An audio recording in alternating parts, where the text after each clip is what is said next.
আলহামদুলিল্লাহ ওয়াহদা ওয়াসসালাতু ওয়াসসালামু আলা মান লা নাবিয়্যা বা'দা আম্মা বা'দ আউযু বিল্লাহি মিনাশ শাইতানির রাজীম বিসমিল্লাহির রাহমানির রাহিম লা ইয়াজরিমান্নাকুম শানাআনু কওমিন আলা আল্লা তা'দিলু ইয়া'দিলু হুয়া aqrabu lit-তাকওয়া وقال النبي صلى الله تعالى عليه وسلم يا أبا جندل اصبر واحتسب فإن الله جاعل لك ولمن معك من المستضعفين مخرجا ومخرجا إنا قد عقدنا بيننا وبين القوم صلحا وإنا لا نغدر بهم সমাবেত মুসল্লিন ইকরাম ও ইসলাম দরদি ধর্মপ্রাণ ভাইরা, প্রশংসা ও স্তুতি একমাত্র সেই মহান স্রষ্টা আল্লাহ পাক রব্বুল আলামিনের নিমিত্তে, যার ইঙ্গিত ও ইশারায় অশেষ কৃপায় আজকে আমরা এই পবিত্র জুমা মসজিদে উপস্থিত হতে পেরেছি, জুমার সালাত আদায় করতে আসতে পেরেছি। তাই খুবই সংক্ষেপে সেই আল্লাহ পাক রব্বুল আলামিনের এবার প্রশংসা করি, বলি সকলে আলহামদুলিল্লাহ।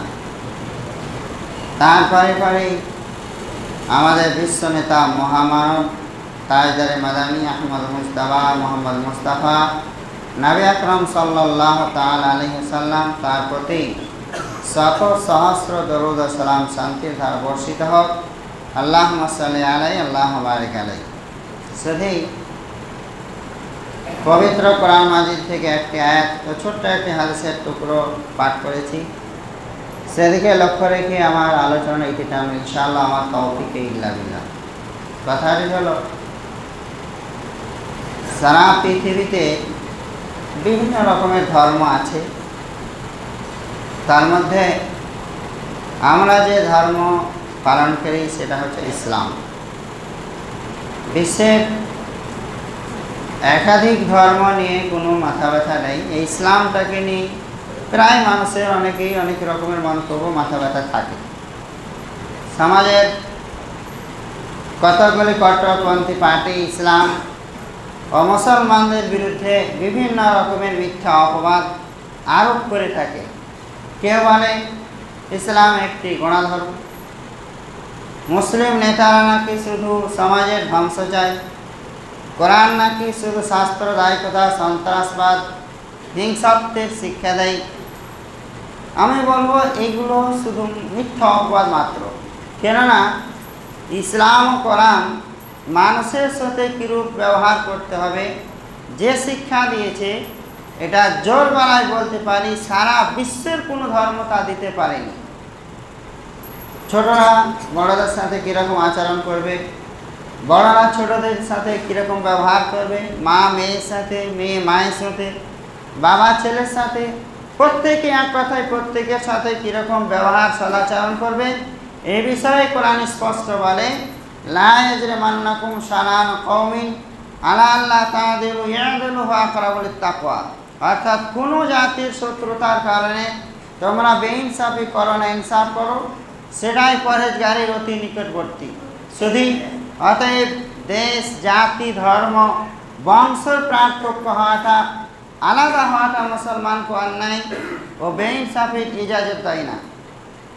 ইসলামের চোখে, ইসলামের দৃষ্টিতে মানব জাতি সব সমান। মানবতার প্রেম, প্রীতি, একে অপরের সঙ্গে সুন্দর ব্যবহার, আদর্শ ব্যবহার করাটাই মুসলমানদের আসল উদ্দেশ্য। তাই মহান আল্লাহ তাআলা বলেন, লা ইয়ানহাকুমুল্লাহু আনিল্লাযীনা লাম ইউকাতিলুকুম ফিদ-দীন ওয়া লাম ইউখরিজুকুম মিন দিয়ারিকুম আন তাবাররুহুম ওয়া তুকসিতু ইলাইহিম। অর্থাৎ আল্লাহ তাআলা তোমাদেরকে নিষেধ করেন না ওই সমস্ত ব্যক্তিদের সম্বন্ধে যারা তোমাদের সঙ্গে ধর্মের ব্যাপারে লড়াই করে না এবং তোমাদেরকে তোমাদের দেশ থেকে, মাতৃভূমি থেকে বহিষ্কার করে দেয় না, বার করে দেয় না, যে তাদের সঙ্গে সদ্ব্যবহার করো এবং তাদের প্রতি ইনসাফ করো। সে তাই নয়, আর অন্যত্র মহান আল্লাহ তাআলা বলেন, লা ইকরাহা ফিদ-দীন কাদ তাবায়্যানা রুশদু মিনাল গাই, অর্থাৎ ধর্মের মধ্যে কোনো রকমের জবরদস্তি নাই, বল প্রয়োগ নাই, বাধ্যবাধকতা নাই, কুসংস্কারের কুজ্ঝটিকা থেকে, অজ্ঞতার অন্ধকার থেকে, জালালাত থেকে হিদায়াতের পথ, সঠিক পথ প্রকাশিত হয়ে গেছে। সেটা শুধু জাস্ট পৌঁছানোর দায়িত্ব রয়েছে মুসলমানদের প্রতি। ভাই সকল, যদি তাই হতো, আজ যদি ইসলাম বাই পেশার বল প্রয়োগ করে প্রচার হতো, তাহলে আল্লাহ পাক রব্বুল আলামিনের একটি আয়াত, ওয়ালাউ শাআ রাব্বুকা লাআমানা মান ফিল আরদি কুল্লুহুম জামিআ আও আনতা তুকরিহুন নাসা হাত্তা ইয়াকুলু মুমিনিন, এই আয়াত ব্যর্থ হয়ে যেত। আল্লাহ পাক রব্বুল আলামিন বলেন, হে রাসূল, লাউ শাআ রাব্বুকা লাআমানা ফিল আরদ, যদি তোমার প্রভু চাইতো তাহলে বিশ্ববুকের সমস্ত মানুষ এক বাক্যে ঈমান নিয়ে আসতো। তুমি কি লোকেদের মুমিন হতে বাধ্য করবে? না, কখনোই না। তারা ইসলাম বিশ্বনবী সাল্লাল্লাহু আলাইহি সাল্লাম যার সুপার পাওয়ারে, যার নেতৃত্বে বা যার শাসন আমলে আজকে বিশ্বের কোনায় কোনায় ইসলামী পতাকা উড়িয়ে দিয়ে গেলেন, সে লোকটা ইসলামে আসেনি। সেটিকে রাসূলের চাচা আবু তালেব। এই আবু তালেবকে নবীজি লাইফে একাধিকবার ইসলামী তারিখে, ইসলামী ইতিহাস দুইবারের কথা বলা হয়েছে যে নবী দাওয়াত দিতে গিয়েছিলেন, কিন্তু আবু তালেব অ্যাকসেপ্ট করেননি। এক ইবতিদা ইসলাম যখন কেবলমাত্র ইসলাম শুরু হলো, 610 খ্রিস্টাব্দে নবীজি নবী হয়েছিলেন, নিয়ে দাওয়াত ও তাবলীগের কাজ শুরু করলেন। এই সময় মুসলিমে কয়েকজন লোক শুধুমাত্র ইসলাম ধর্ম গ্রহণ করেছিল। যেহেতু মুসলিমদের সংখ্যা একেবারেই কম, অল্প, মুসলিমরা সংখ্যালঘু, আর সারা দেশ কাফির, আর তাদের সংখ্যা বেশি। এই জন্য সেই সময় সাহাবায়ে কেরামরা যারা অল্প সংখ্যক মুসলিম ছিলেন, ইনারা আমাদের মতো দিনের আলোতে প্রকাশ্যে জোর গলায় আজান দিয়ে ওনারা নামাজ পড়তে ভয় করতেন, পড়তে পারতেন এক কথায়। সেজন্য একটু সাবধান, সতর্কতার সাথে, একটু ডিসিপ্লিন মেনে ওনারা সালাত বা নামাজ আদায় করতেন।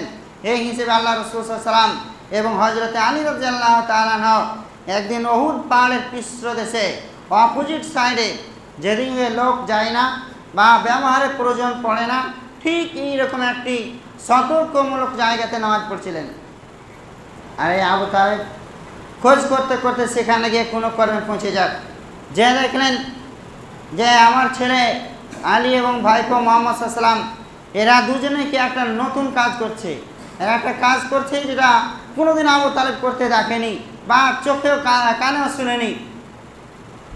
হতবাক হয়ে, আশ্চর্য হয়ে তাকিয়ে থাকলো।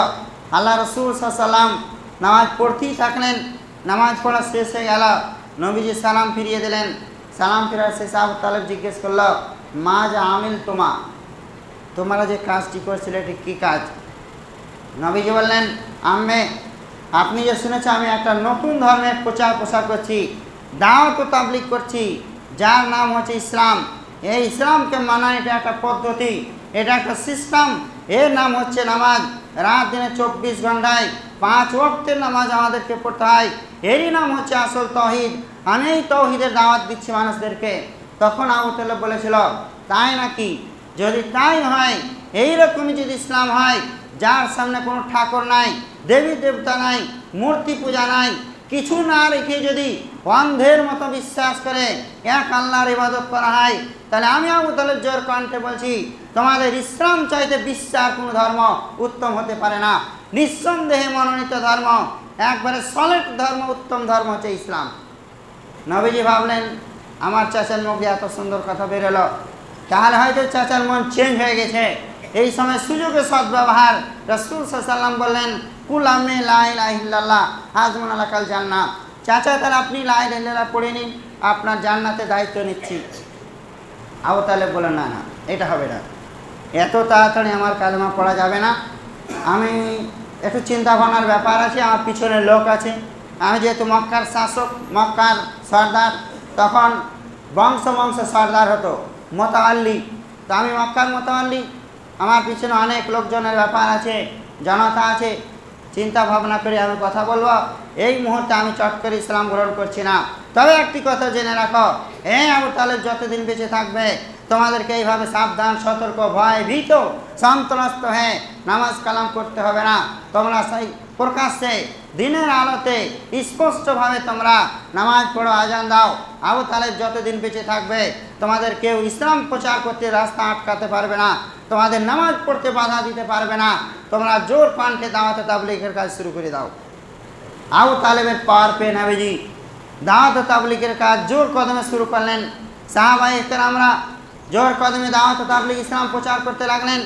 বিভিন্ন দেশ বিদেশের রাজা বাদশাহদের কাছে লেটারের মাধ্যমে, চিঠির মাধ্যমে, পিয়নের মাধ্যমে ইসলাম প্রচারের কাজ শুরু হয়ে গেল। ইসলাম ব্যাপকভাবে আস্তে আস্তে বাড়তে লাগলো। ইসলাম যখন বাড়তে আরম্ভ করলো, ঠিক আস্তে আস্তে এরকম কিছুদিন পর আবু তালেবের মৃত্যুর সময় কাছে এলো। আবু তালেবের শেষ সময় অন্তিমকাল কাছে চলে এলো। আবু তালেব হঠাৎ করে দেখা গেল বিছানায় শয্যায় সজ্জিত। পাড়া প্রতিবেশীর আনাগোনা শুরু হয়ে গেল। অনেকেই ভাবতে লাগলো যে আবু তালেব হয়তো আর বাঁচবে না। কেউ বলো চাচা আর বাঁচবে না, কেউ বলো মক্কার মতো নিঃশেষ অবস্থা। রাসূল সাল্লাল্লাহু আলাইহি সাল্লাম সংবাদ পেয়ে হযরত আব্বাস রাদিয়াল্লাহু তাআলা আনহুকে সাথে নিয়ে আবু তালেবের বাড়ি চলে গেলেন। যে দেখলেন সত্যি আবু তালেব মৃত্যুর সঙ্গে পাঞ্জা লড়ছে। নিচের দিক প্রায় শেষ হয়ে গেছে, অপর দিক বেঁচে রয়েছে, শ্বাস রয়েছে, টনটনে জ্ঞানও রয়েছে। আল্লাহ রাসূল সাল্লাল্লাহু আলাইহি সাল্লাম আবু তালেবের মাথার পাশে গিয়ে বসলেন।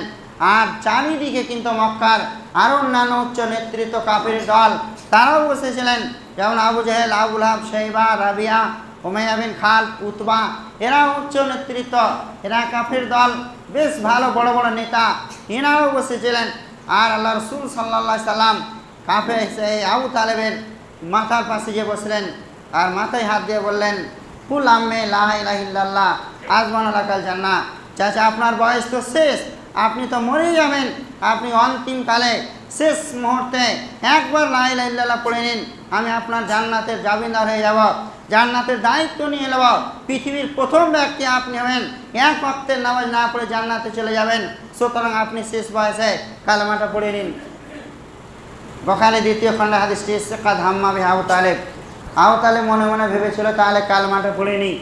এই মনের ইচ্ছে যখন হলো, দ্রুত রাজনীতিবিদ, কূটনীতির মাস্টার মাইন্ড এ আবু জেহেল ফেস দেখে, চেহারা দেখে বুঝতে পেরে গেল আবু তালেব কালেমা পড়ে নিতে পারে। বাই চান্স যদি কালেমা পড়ে নাই তাহলে আমাদের বাপ দাদা ধর্ম বিলীন পতন হয়ে যাবে, আমাদের সম্মান নষ্ট হয়ে যাবে, আমরা শির উঁচু করে দাঁড়াতে পারবো না, আমাদের মানুষের কাছে মান সম্মান থাকবে না।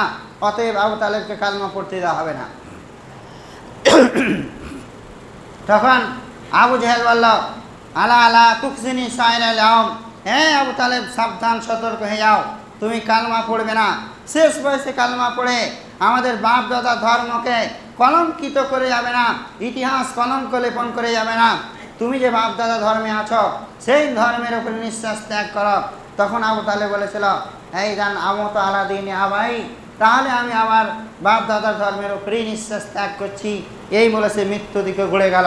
শুধু আল্লাহ রাসূল সাল্লাল্লাহু আলাইহি সাল্লাম একাধিকবার চেষ্টা করলেন, কিন্তু আবু তালেব কালেমা পড়ল না বা ইসলাম গ্রহণ করল না। নবীজি সাল্লাল্লাহু আলাইহি সাল্লাম মনের দিক থেকে একটু মর্মাহত, জর্জরিত হয়ে উঠেছিলেন।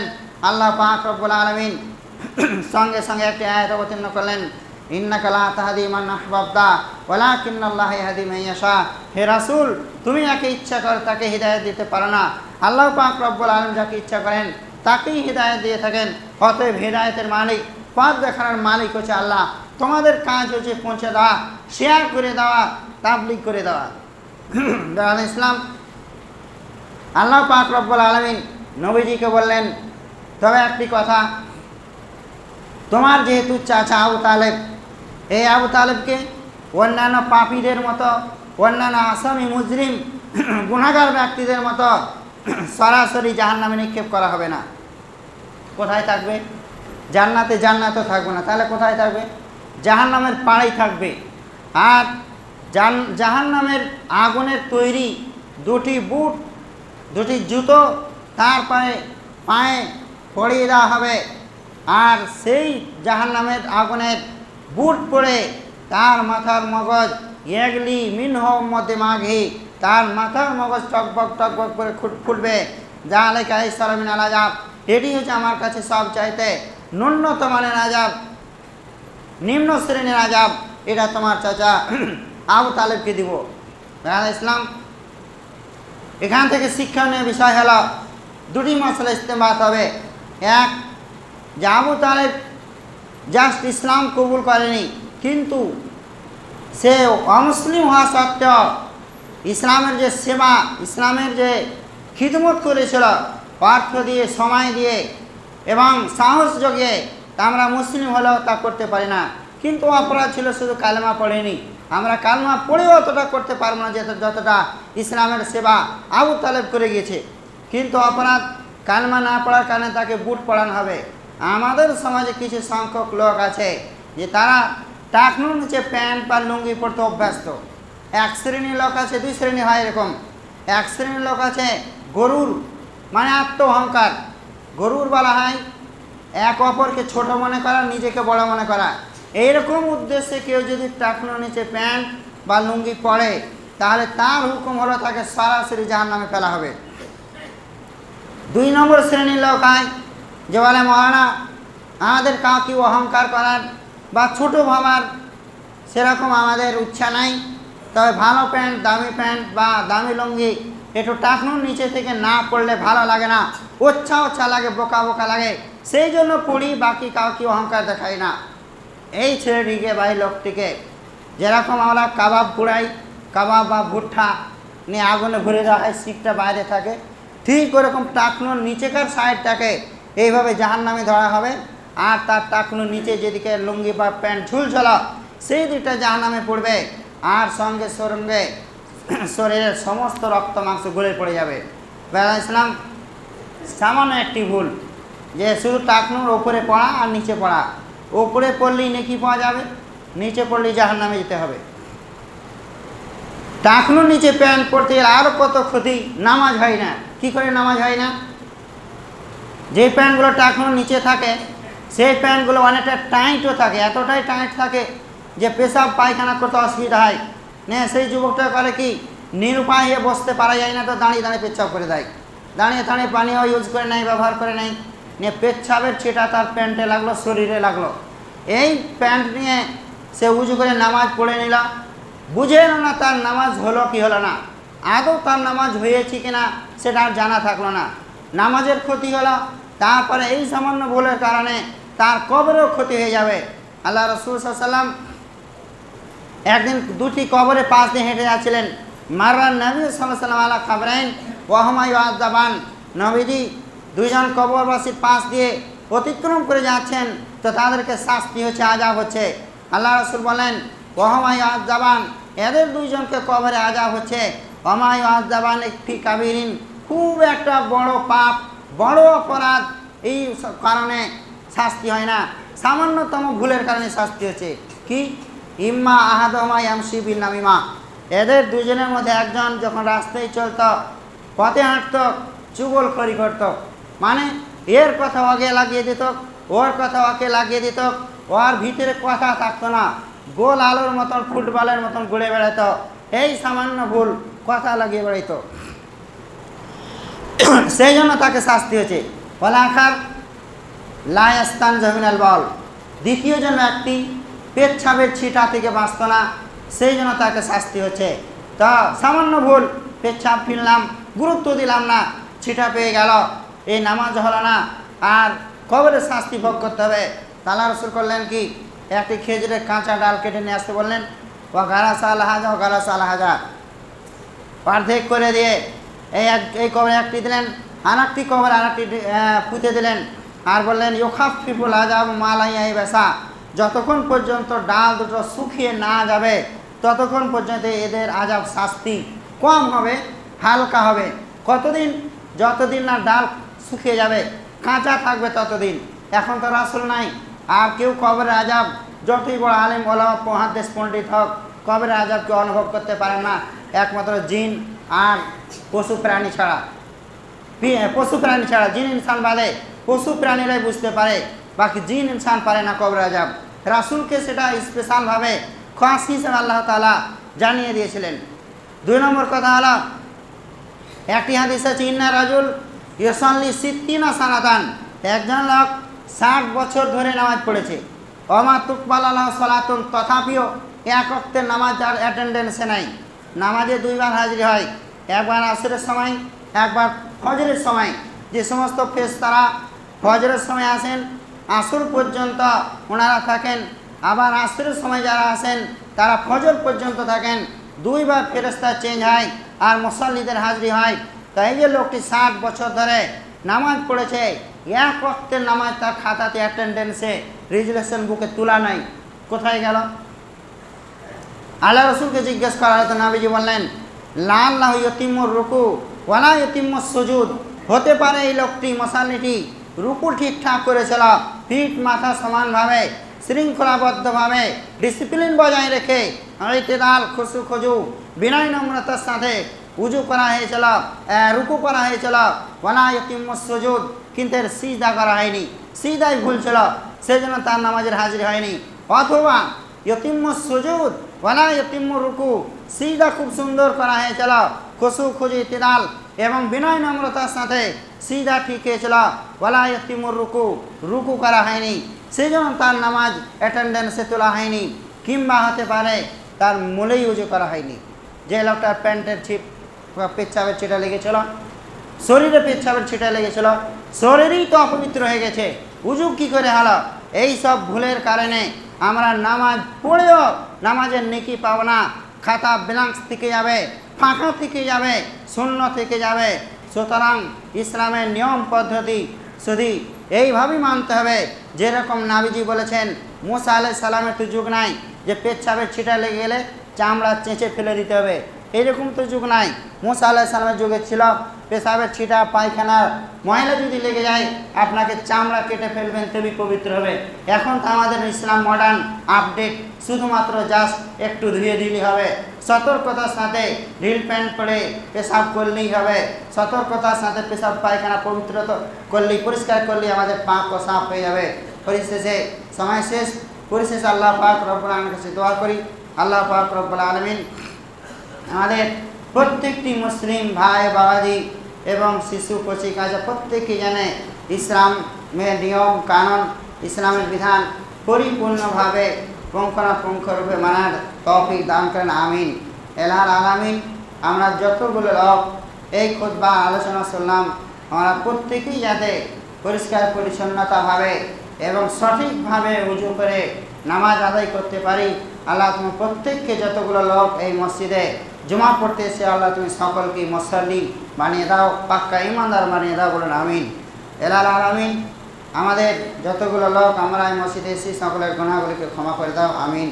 এলাল আলামিন। আমাদের বাবা মা আত্মীয় স্বজন যারা কবরে গমন করেছে, জানি না কি অবস্থায় আছে, ভুলবশত যদি কোনো আজাবে গ্রেফতার থাকে আল্লাহ তুমি আমাদের দোয়ার বিনিময়ে তাদের আজাবকে বন্ধ করে দিয়ে, আজাব ক্ষমা করে দিয়ে জান্নাতুল ফেরদাউস দান করো, আমিন।